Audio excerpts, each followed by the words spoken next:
Hello and welcome to a M20 standard video, kind of. Standard isn't really here yet. M20 doesn't release until, well, later on today on Arena and this weekend in paper. But thanks to Wizards of the Coast with a free preview, a sponsored video as it were, I am part of the early access event. So this is being recorded on the early access client. I'm playing Arena with the new M20 cards, an account that has access to everything and anything. So don't worry, this gem count up here, that's not my gem. Holy Jesus. What is that? What the fuck? That's Wizards gems. I'm working on corporate money, baby! For that reason, I shan't be swearing or being too profane. But I can still say dumb stuff. And I can be like, I'm gonna slap your codswallop. And I'm gonna rustle your jimmies! This deck that I'm playing in today's video is Jund Lands. Now, this deck was submitted to me by Fuzzy on my Patreon during my stream on Monday night. I don't believe it's his deck list. I'm not quite sure where he got it from. I'll check now, actually. It's a goldfish list by a gentleman called Discman Bars. Now, is the deck refined enough to be the new big hot thing? Maybe not, because I found that it gets run over a little bit by aggro, so these Assassin's Trophies might have to be moments of craving or lightning strikes to give the deck a bit more early game ability to kill the creatures without falling behind, especially with moment of craving, should I say, to gain life. The idea of the deck is to have all the fun with all the value. The main engine hinges around Dread Presence, which is basically Valakut, except it's got a draw a card mode built into it. Yeah, this card is really good. Now, when I read it during previews, I thought it said 2 damage to a player and you gain 2 life. And I thought, oh, that's cool. It can combo with Scapeshift. It's 2 damage to any target. It can kill creatures. It can wrath boards. It's pretty absurd. It can also draw you life. So the idea is that you play enough swamps. You play 2 basic swamps, which I'll probably forget about later in the video. 4 blood crypts and 4 overgrown tombs. We play 10 swamps. So in theory, you could easily 20 someone once you have 10 lands in play. Of course, you've probably played some of these crypts or some of these swamps, shall we say, leading up to that point. So it's hard to just do 20 to them, but we can nickel and dime them with other creatures in the deck, and then, boom, headshot, Scapeshift combo. So we've got 3 Scapeshift and 4 Dread Presence. On top of that, we also have other combo kills or cool ways to interact with our opponent. Multani actually might have found a deck finally, a deck that can ramp up to him and also make him very, very big, because we're putting cards in the graveyard with Scapeshift and also finding lands out of the deck. So Multani can get real big, friend. Real big. But the other combo is actually really cool. So for example, World Shaper allows us to bring back all lands from our graveyard. If we have a World Shaper in play, a load of lands, and we cast a Bontu, when Bontu's trigger resolves, we can sack World Shaper and all our lands and bring them all back to play immediately, triggering and drawing us a ton of cards. It's almost a Touch Over. I really wish this deck could play Touch Over.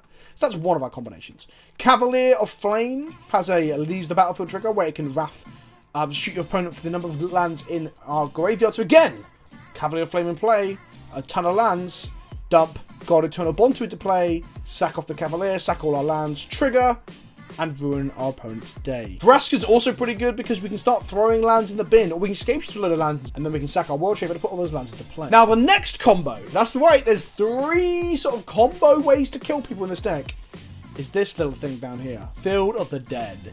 It enters the battlefield tapped. It makes colorless mana, but none of those things are even remotely relevant compared to the last chunk of text on here. I also feel it should be a desert. Doesn't that look like a desert to you? Whatever. When a Field of the Dead or another land enters the battlefield under your control, if you control 7 or more lands with different names, create a 2/2 black zombie. If you have Field of the Dead in your graveyard and 6 other lands of other names, which we can do, we've got quite a varied collection of lands here, including Skylands, for example, like Blast Zones, Evolving Wilds, Lotus Fields, and Mobilized Districts. If we bring back 7 of these lands with our World Shaper, or if we search 7 of these lands out of our deck with Scapeshift, they all see each other, and they all trigger Field of the Dead, which means you get to make 7 2/2 zombies. We actually have 12 different land types in this deck, so in theory, on a God draw off of Scapeshift and or the World Shaper combo, we could make ourselves 12 2/2 zombies. We've got Poor Man's Beautiful down here as well. We've got Blast Zone as another way to, like, you know, grind out the game. Nissa, 1 Liliana, and we've got, like I said, like Vraska. These are the cards that allow us to like grind out the game and get big mana and, say, go home to our opponents. Lastly, we have 4 2-mana mana dorks, the ones that have hexproof as well, to allow us to enact our game plan quicker. We have Assassin's Trophy for interaction. We have Crucible of Worlds, a one of only, that allows us to play cards out of our graveyard, lands out of our graveyard, which in this deck is actually really, really good. And allows us to do things like sacking swamps to Vraska to replay them with Crucible to then trigger our Dread Presence. Living Twister is one of the reasons we're in red alongside Cavalier of Flame. Living Twister allows us to discard land cards to the graveyard, which can be play off Crucible and World Shaper, and also grow our Multani. But it also allows us to return tap lands to hand, so we can replay them to trigger ETB, our landfall effects. It's just a very versatile sort of role player in the deck, and the 2 damage is nothing to be sniffed at as well, because that will often allow us to kill creatures that are pressuring us, and it being a 2/5 makes it a good blocker too. And then lastly, amongst this collection of land-carrying cards, we have Mini Knight of the Reliquary. We have the Elf Warrior that wants to reclaim his throne as the Land King. I don't know why he'd be reclaiming it, because he's new. And no, okay, she's been around a while. Whatever! It's a 1-mana 1/2 that gets +2/+2 as long as there's 3 or more lands in your graveyard, which you can do easily of its own ability, plus things like sacking lands, like Evolving Wilds and such. But most importantly, you can search your land for a land card and put it into battlefield tapped. So you can search up your Field of the Dead, you can search up your swamps to trigger, you can even, just for value, put things in your graveyard slowly over the course of end steps in board stalls, and hit Scrylands, for example, to smooth out your draws. This card is a miniature Knight of the Reliquary, no joke. It also gives us a very powerful 1-drop that fits with the strategy as well. If you like this video, don't forget to click the like button, drop me a comment with what you think of the deck. Is it going to be the best deck in Standard? Probably not. It looks like Black-White. Vampires is a very good aggressive deck. Elementals is incredibly pushed as well. I really recommend that at pre-release this weekend you buy or trade for Omnaths now, because I have a funny feeling they're going to be a $10, $15 or $20 rare. Or is it a mythic? I don't even remember. I'm Vince, also known as PleasantKenobi on the internet. Let's crack on with some gameplay.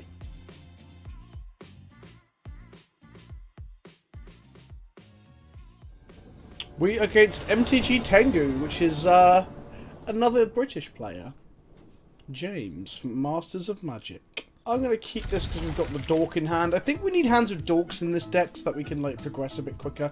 So going like 1-drop into 2-drops is actually pretty good for us. They have Mulligan, so they're going to go down to 6 with the the London Mulligan of all things. So they're going to put 1 card from their hand back into their library, and we're going to leave with an Overgrown Tomb tapped. Interestingly, the way our hand is configured, we can't play this Living Twister on turn 3, which is, or turn 4, should I say. Or maybe we can. Oh, that's a tap land. Oh no! Mistakes were made, but they also played a tap land, so we're all good. We're all good. Yeah, we just do that, don't worry about it. It's fine. If we do another red source, we actually cast Cavalier of Flame and ditch it out of our hand to draw more cards. Although Cavalier of Flame with no lands in the graveyard is a bit rubbish, should we say.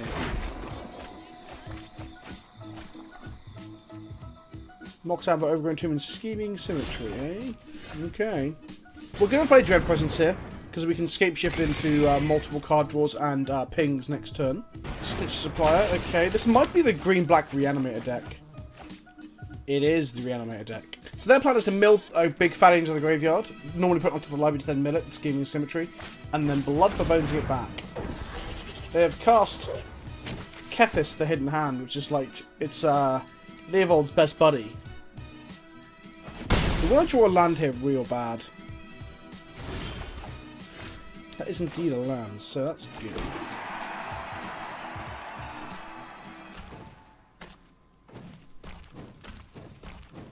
Okay, we're going to float 5 mana.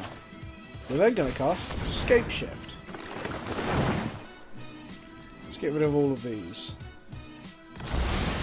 We're going to get 4 swamps. We get Blood Crypt, Overgrown Tomb, Overgrown Tomb. They all come into play tap because of Scapeshift. We're going to trigger Dread Presence 4 times. I'm going to shoot that dead. I'm going to shoot that. I'm going to shoot that again. And then we're going to draw a card. We have a colourless mana in our pool. Not much we can do with that, to be fair. So we just Scapeshifted Tengu there, which is pretty good. I think Tengu might be streaming right now as well. Go to attacks. They're probably blocked with the Stitch Supply, which I'm okay with. They want to put things in their graveyard so they can reanimate stuff, right? That's their thing. Sure. If they reanimate a real big fatty... Okay, so far nothing big in the graveyard is nice. Both our decks are being very slow and cumbersome, which is fine by me, because this deck benefits from being very slow and very cumbersome. So we've got options here of Cavalier Flame or Nissa, who shakes the world. Nissa, who shakes the world. Nissa, who shakes the world. Girls. That's the lyrics to the Beyonce song. Yeah. Let's continue on a melody to look at the top card of our library. It's an Elvish Reclaimer. We'll leave that on top. Then we're going to go Cavalier of Flame. We're going to discard everything but Nissa.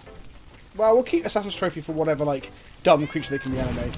Discard 2 cards, draw a Reclaimer and a Graska, and then go to combat and attack. Sweet. Glowspore Shaman form at Tengu. Tengu's going to put into graveyard more lands and an Elvish Llanowar, Elvish Llanowar, whatever the technical term for those cards are. We're going to untap and draw Blast Zone. I kind of want to draw a Swamp. Let's play a Nissa. Let's make Temple of Malady a creature for this turn and play Elvish Reclaimer for now. Play Blast Zone, and then we're going to go to combat and get in with a Cavalier. Fun fact, Cavalier King Charles dogs are called Cavalier King Charles dogs because they used to be taken to battle by the Cavaliers during the English Civil War. They'd ride into battle with a little Cavalier King Charles under their arm. That's actually called Cavalier King Charles because they were the people fighting for the side of King Charles with the Cavaliers. Not because... Yeah, I think I explained that very badly. So we're having our cake and eating it here against Tengu, I think. Which is fine by me. I like cake. And having it and eating it's pretty good, you know? We only got some mini shift this game. But we want to draw another shift now with our Vraska. Okay. That's coming at us. So I'm going to just take the 1. Is this a Wrath of some kind?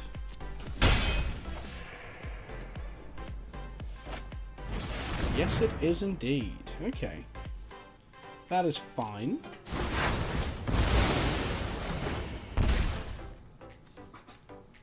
There we go. We shot them in the face for the lands that are in the graveyard. So we're going to play a World Shaper.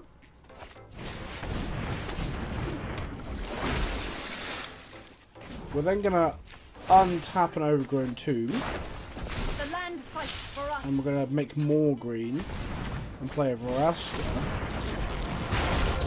We're then going to sacrifice a Blood Crypt. Because next time we can sacrifice Shaper to put the lands back into play, you see. The problem is we kind of want to have our Shade or something in play first. Tengu is thinking. Temple Garden untapped. Woof, what 6-mana play is this? A Carnage Tyrant, eh? That's a big old trampling lad. Okay, I think we have the combo 1, 2, 3. I haven't done the math. Maybe I should do the math. Crypt, Tomb, Blast Zone. Temple, Mobilized District, Field of Ruin, Evolving Wilds. Okay, Evolving Wilds was one of our best draws there, weirdly, because it allows us to increase the number count of cards that are in play. Lands that are in play. You'll see, okay?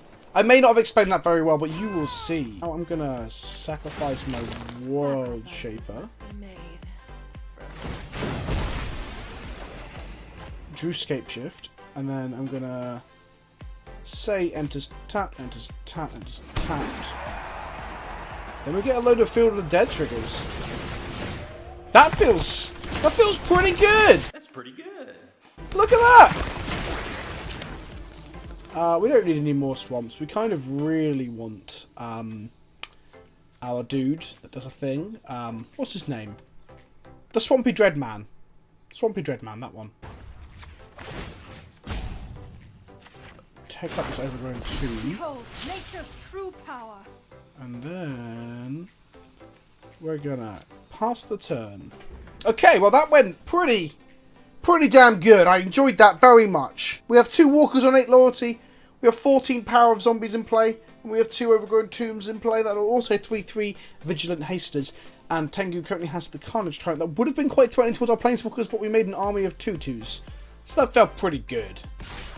Oh, in it comes. I guess this is going to be another Wrath. Okay.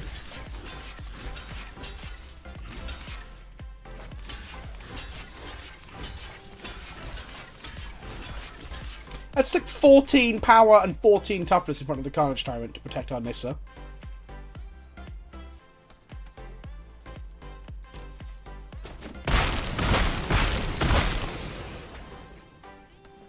Okay, Carnage Tyrant down. Does he just play another Carnage Tyrant? No, it's a Wrath effect. Of course it is. We saw that coming, didn't we? Yes, yeah. Because now we can go for poor man's Mutavault to get in there. Or Living Twister, that's pretty good. Living Twister. We're going to crack this Evolving Wilds. Make another zombie. And then we're going to sacrifice a Blood Crypt. Draw another land. We're going to mobilise our district. And we're going to turn this swamp into a 3/3? Wait, that's the summoning sick one, Vince. Oh, Gates Haste. It's almost like Magic's designed now so that you can't mess it up. Then we're gonna go Vraska. No, we're not. We're gonna ultimate Vraska next turn. Okay, in for 6. He's this Abzan control / reanimator concoction that Tengu is playing. That cat just purred at me. So for the record, I talked about it on stream a little bit. I like the idea of the pets, something unique and weird, but I don't like how they look or how they present it with just one type of pet. So that was a victory for Junshift. I guess we'll give it one more shot.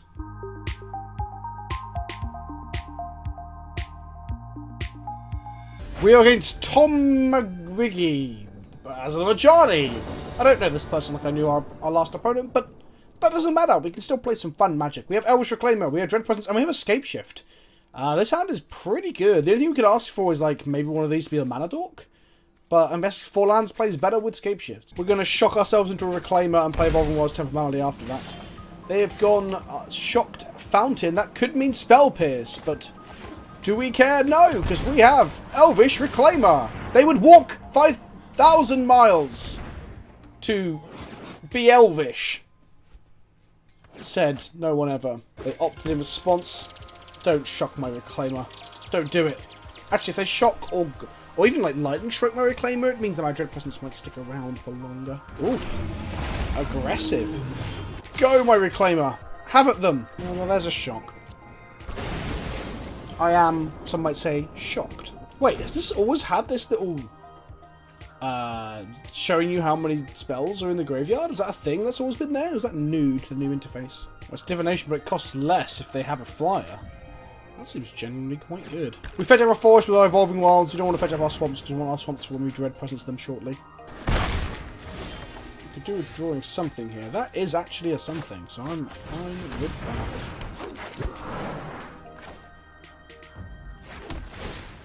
Scry Twister to the top.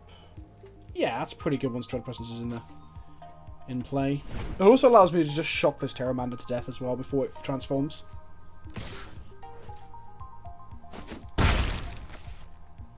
Though I can't do that with the current mana base the way it's set up. Winged words from them again. The second Terramander, eh? Okay, well, I guess I'm going to slam this. And hope to God they don't have a Lightning Strike next turn. A shock on my Mana Dork though, interesting. I play Field of Dead there because we're going to sack off with the Scapeshift so we can play it off of a Crucible or a World Shaper later down the line. That means we can make Zombos. They're tapping out for a Kaikar Wind's Fury. So they are just like Jeskai Flyers? Okay. So we're going to play Evolving Wilds. We're going to crack Evolving Wilds and get a Swamp. Poop! I don't know what that noise was. That's the noise of a swamp coming to play. Poop! Shoot this Terramander. Pew! Then we're going to cast Scapeshift whilst they're tapped out and murder the rest of their board. Blood Crypt, and 3 Overgrown Tombs. Overgrown Tomb, Overgrown Tomb, Overgrown Tomb. And it's tapped, and it's tapped, and it's tapped, and it's tapped, and it's tapped. And then we're going to go... Pew! Pew. Poo. And then I'm gonna draw a card and shoot their face.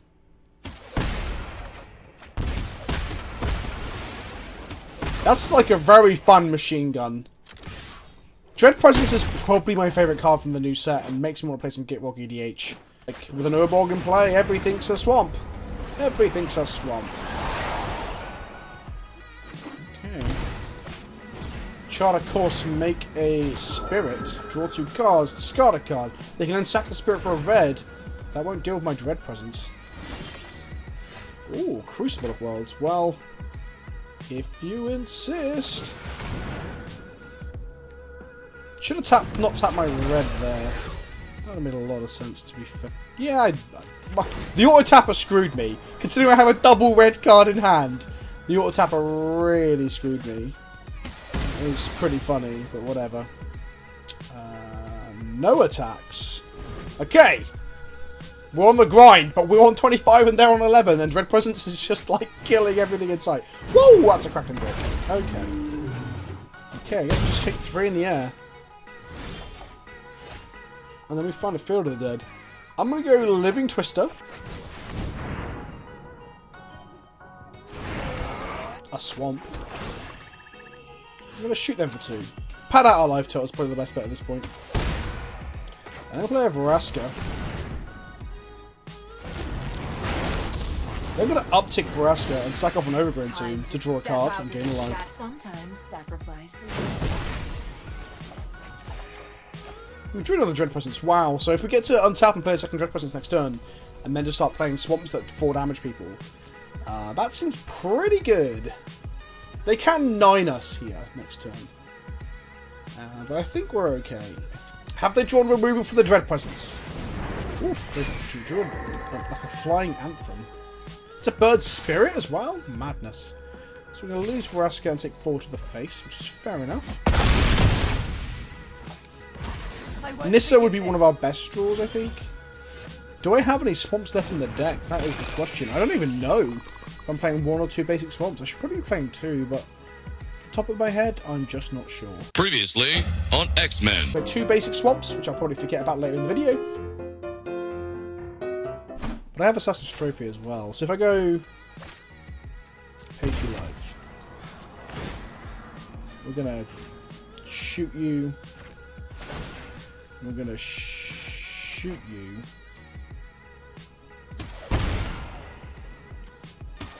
Then we're going to trophy your only blocker. And then we're going to move to combat. And they don't have a strike for this Dread Presence to stop lethal here, otherwise they would have fired off long before I did any of this, right? In we go. That was fun. Mainly because I won. I say I won. We could still not have won. They have cards in hand and 4 mana open. This could even be a Settle the Wreckage, to be fair. But if they settle... Okay, that's a shock. Oh, and it makes a blocker. Oh, interesting. So they shock here and then block. Oh, they didn't block. Okay. We won. Jund Shift is pretty fun. I hope you enjoyed this hashtag sponsored, hashtag ad, hashtag I cannot swear because it's a sponsored video. I hope you enjoyed the gameplay. I hope you enjoyed the deck. The deck is actually really fun. It probably won't be a top tier deck, but I'm definitely going to play some more of it because I love me some Lands Matters grinding synergy. If you liked the video, please hit the like button, share it with your friends, share the deck list with your friends. Show some love for my friend. And I say friend, I've never met him. Discman Bars, and thank you to Fuzzy on the Discord for bringing this deck to my attention as well. Share the video, comment below, tell me how much you enjoyed the deck, and I'll be back with another video very, very soon. Ta-ta for now.